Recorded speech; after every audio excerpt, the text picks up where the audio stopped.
ಬದಿ ವ್ಯಾಪಾರ ಮಾಡುವವರ ನೋಂದಣಿ ಕಾರ್ಯ.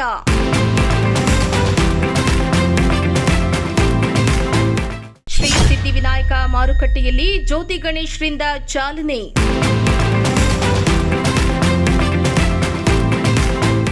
ರಾಜ್ಯ ಅಸಂಘಟಿತ ಕಾರ್ಮಿಕರ ಸಾಮಾಜಿಕ ಭದ್ರತಾ ಮಂಡಳಿಯ ಮೂಲಕ ಅಂಬೇಡ್ಕರ್ ಕಾರ್ಮಿಕ ಸಹಾಯ ಹಸ್ತ ಯೋಜನೆಯನ್ನು ಅನುಷ್ಠಾನಗೊಳಿಸುತ್ತಾ ಇದೆ. ಅಸಂಘಟಿತ ಕಾರ್ಮಿಕರ ಹಲವು ವೃತ್ತಿಗಳಲ್ಲಿ ಕೆಲಸ ನಿರ್ವಹಿಸುತ್ತಾ ಇರುವ ಸುಮಾರು 30 ಲಕ್ಷ ಕಾರ್ಮಿಕರು ಒಳಗೊಂಡಿದ್ದಾರೆ.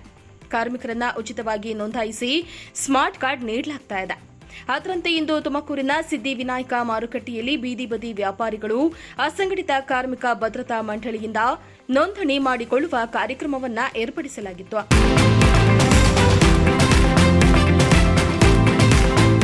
ಇನ್ನು ನೋಂದಣಿ ಕಾರ್ಯಕ್ರಮವನ್ನು ನಗರ ಶಾಸಕ ಜ್ಯೋತಿ ಗಣೇಶ್ ಉದ್ಘಾಟಿಸಿದ್ರು. ಈ ವೇಳೆ ಅಸಂಘಟಿತ ಕಾರ್ಮಿಕ ಭದ್ರತಾ ಮಂಡಳಿ ಅಧಿಕಾರಿ ಇಬ್ರಾಹಿಂ ಮಾತನಾಡಿ, ನಾವು ಇಂದು ಬೀದಿ ಬದಿಯಲ್ಲಿ ವ್ಯಾಪಾರ ಮಾಡುವ ಅಸಂಘಟಿತ ಕಾರ್ಮಿಕರನ್ನ ನೋಂದಣಿ ಮಾಡಿಕೊಳ್ತಿದ್ದೇವೆ. ಬೀದಿ ಬದಿ ವ್ಯಾಪಾರಿಗಳು ನೋಂದಣಿಯಾದರೆ ಅವರಿಗೆ ಸರ್ಕಾರದಿಂದ ಹಲವು ಸವಲತ್ತುಗಳು ಸಿಗುತ್ತವೆ. ನೋಂದಣಿಯಾದ ಕಾರ್ಮಿಕ ಮೃತಪಟ್ಟಲ್ಲಿ ನಮ್ಮ ನಿರ್ದೇಶಿತರಿಗೆ 1 ಲಕ್ಷ ಪರಿಹಾರ ಸಿಗುತ್ತೆ.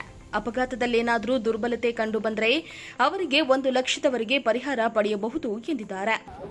ನಮ್ಮ ರಾಜ್ಯ ಸರ್ಕಾರದಿಂದ ಅಸಂಘಟಿತ ಕಾರ್ಮಿಕರ ಸಾಮಾಜಿಕ ಭದ್ರತಾ ಮಂಡಳಿ ವತಿಯಿಂದ ನಾವು ಇವತ್ತು ಬೀದಿ ಬದಿ ವ್ಯಾಪಾರಿಗಳನ್ನ ನೋಂದಣಿ ಮಾಡ್ಕೊಳ್ತಾ ಇದ್ದೀವಿ. ಸೊ ನಮ್ಮ ಮಂಡಳಿನಲ್ಲಿ ಯಾರು ಬೀದಿ ಬದಿ ವ್ಯಾಪಾರಿಗಳಿದ್ದಾರೆ ಅವರು ನೋಂದಣಿ ಮಾಡಿಕೊಂಡ್ರೆ ಅವ್ರೇನಾದರೂ ಅಪಘಾತದಲ್ಲಿ ಪರಿಹಾರ ಆದರೆ ಅವರಿಗೆ 1 ಲಕ್ಷ ರೂಪಾಯಿ ಅವರ ನಾಮಿನಿಗೆ ಹೋಗುತ್ತೆ. ಅದೇ ಥರ ಅವರು ಅಪಘಾತದಲ್ಲಿ ಏನಾದರೂ ಪರ್ಮನೆಂಟ್ ಡಿಸಬಿಲಿಟಿ ಆದರೆ 1 ಲಕ್ಷ ರೂಪಾಯಿ ಕಂಪನ್ಸೇಷನ್ ಇದೆ. ಮತ್ತು ಅವ್ರ ಅಪಘಾತದಲ್ಲಿ ಏನಾದರೂ ಅವ್ರು ಇನ್ಪೇಷೆಂಟಾಗಿ ಅಡ್ಮಿಟ್ ಆದರೆ 50,000ವರೆಗೂ ಅವರಿಗೆ ಮೆಡಿಕಲ್ ರಿಂಬರ್ಸ್ಮೆಂಟ್ ಇದೆ. ಮತ್ತು ನ್ಯಾಚುರಲ್ ಡೆತ್ಗೆ 10,000 ರೂಪಾಯಿ ಅವ್ರಿಗೆ ನಮಗೆ ಪರಿಹಾರ ಕೊಡೋಕ್ಕೆ ನಮ್ಮ ಅಸಂಘಟಿತ ಸಾಮಾಜಿಕ ಭದ್ರತಾ ಮಂಡಳಿಯಿಂದ ಅವಕಾಶ ಇರೋದ್ರಿಂದ ನಾವು ಇವತ್ತು ಬೀದಿ ಬದಿ ವ್ಯಾಪಾರಿಗಳನ್ನ ಇವತ್ತು ರಿಜಿಸ್ಟ್ರೇಷನ್ ಮಾಡ್ಕೊಳ್ತಿದ್ವಿ. ಮೊನ್ನೆ ನಾವು ಈ ಬೀದಿ ಬದಿ ವ್ಯಾಪಾರಿಗಳ ಸಂಘಟನೆ ಮುಖ್ಯಸ್ಥರನ್ನ ನಮ್ಮ ಆಫೀಸಿಗೆ ಕರ್ಸ್ಕೊಂಡಿದ್ವಿ.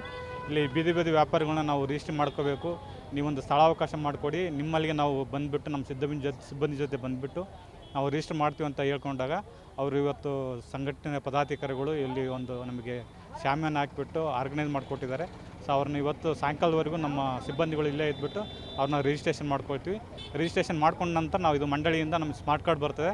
ಸ್ಮಾರ್ಟ್ ಕಾರ್ಡ್ ಬಂದಾದ ನಂತರ ಆ ಸ್ಮಾರ್ಟ್ ಕಾರ್ಡ್ನ ಇವ್ರಿಗೆ ವಾಪಸ್ಸು ವಿತರಣೆ ಮಾಡೋಂಥ ಕೆಲಸ ನಾವು ಮಾಡ್ತಾಯಿದ್ವಿ. ಯಾವ ಬೇಕಾದ್ರೂ ಮಾಡಿಸ್ಬೋದು. ಇಲ್ಲ, ಏನು ಟೈಮಿಂಗ್ ಇಲ್ಲ. ಇನ್ನು ಜಿಲ್ಲಾ ಫುಟ್ಪಾತ್ ವ್ಯಾಪಾರಿಗಳ ಸಂಘದ ಪ್ರಧಾನ ಕಾರ್ಯದರ್ಶಿ ವಾಸಿಂ ಅಕ್ರಮ್ ಮಾತನಾಡಿ, ಇಂದು ಸಿಐಟಿಯು ಕಾರ್ಮಿಕ ಇಲಾಖೆ ಸರ್ಕಾರದಿಂದ ಸಿದ್ಧಿವಿನಾಯಕ ಮಾರ್ಕೆಟ್ನಲ್ಲಿ ಕೆಲಸ ಮಾಡುವ ಬೀದಿ ಬದಿ ವ್ಯಾಪಾರಿಗಳನ್ನು ನೋಂದಣಿ ಮಾಡಿಕೊಳ್ತಿದ್ದೇವೆ. ಕಟ್ಟಡ ಕಾರ್ಮಿಕರಂತೆ ಬೀದಿ ಬದಿ ವ್ಯಾಪಾರ ಮಾಡುವ ಜನರಿಗೆ ಸೌಲಭ್ಯ ಸಿಗಬೇಕು, ಹೀಗಾಗಿ ನೋಂದಣಿಯನ್ನ ಮಾಡಿಕೊಳ್ತಿದ್ದೇವೆ ಎಂದಿದ್ದಾರೆ. ಇವತ್ತು ಶ್ರೀ ಸಿದ್ಧಿವಿನಾಯಕ ಮಾರುಕಟ್ಟೆ ಹೂ ಮತ್ತು ತರಕಾರಿ ಮಾರುಕಟ್ಟೆ ಮತ್ತು ಕಾರ್ಮಿಕ ಇಲಾಖೆ ಹಾಗೂ ತುಮಕೂರು ಜಿಲ್ಲಾ ಫುಟ್ಪಾತ್ ವ್ಯಾಪಾರಿಗಳ ಸಂಘ ಸಿಐಟಿಯು ವತಿಯಿಂದ ಬೀದಿ ಬದಿ ವ್ಯಾಪಾರಿಗಳಿಗೆ ಒಂದು ಅಂಬೇಡ್ಕರ್ ಕಾರ್ಮಿಕ ಸಹಾಯ ಹಸ್ತ ಯೋಜನೆ, ಸಾಮಾಜಿಕ ಭದ್ರತೆಯನ್ನು ಕಲಿಸುವಂಥ ಒಂದು ಸಣ್ಣ ರಾಜ್ಯ ಸರ್ಕಾರ ಒಂದು ಸಣ್ಣ ಹಸ್ತವನ್ನು ಮಾಡಿದೆ. ಆ ಕಾರ್ಯಕ್ರಮದ ಒಂದು ನೋಂದಣಿ ಕಾರ್ಯಕ್ರಮ ಮಾಡ್ತಾ ಇದ್ದೀವಿ. ನಮ್ಮ ಹೋರಾಟ ಇನ್ನೂ ಇದೆ.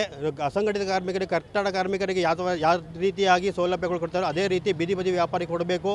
ಹಾಗೂ ವಸತಿ ಯೋಜನೆಯಲ್ಲಿ ಬೀದಿ ಬದಿ ವ್ಯಾಪಾರಿಗಳಿಗೆ ಒಂದು ವಸತಿ ಯೋಜನೆಯಲ್ಲಿ ಅವ್ರಿಗೂ ಒಂದು ವಸತಿಗಳನ್ನು ಕೊಡಬೇಕು. ಹಲವಾರು ಯೋಜನೆ ಇನ್ನೂ ಕೇಂದ್ರ ಸರ್ಕಾರ ಇನ್ನೂ ಹೋರಾಟ.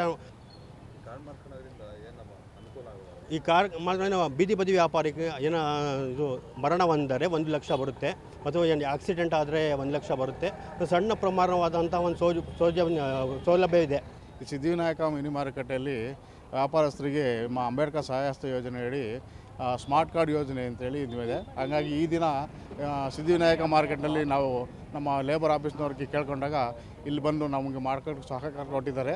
ಹಾಗಾಗಿ ಇವತ್ತು ಯಶಸ್ವಿಯಾಗಿ ನಡೆದಿದೆ. ಇನ್ನು ಇದೇ ಸಂದರ್ಭದಲ್ಲಿ ನೂರಾರು ಬೀದಿ ಬದಿ ಕಾರ್ಮಿಕರು ಹಾಗೂ ಅಧಿಕಾರಿಗಳು ಹಾಜರಿದ್ದರು. ಕ್ಯಾಮರಾ ಪರ್ಸನ್ ರಾಕೇಶ್ ಜೊತೆ ಸುಷ್ಮಿತಾ, ಪ್ರಜಾಶಕ್ತಿ ಟಿವಿ.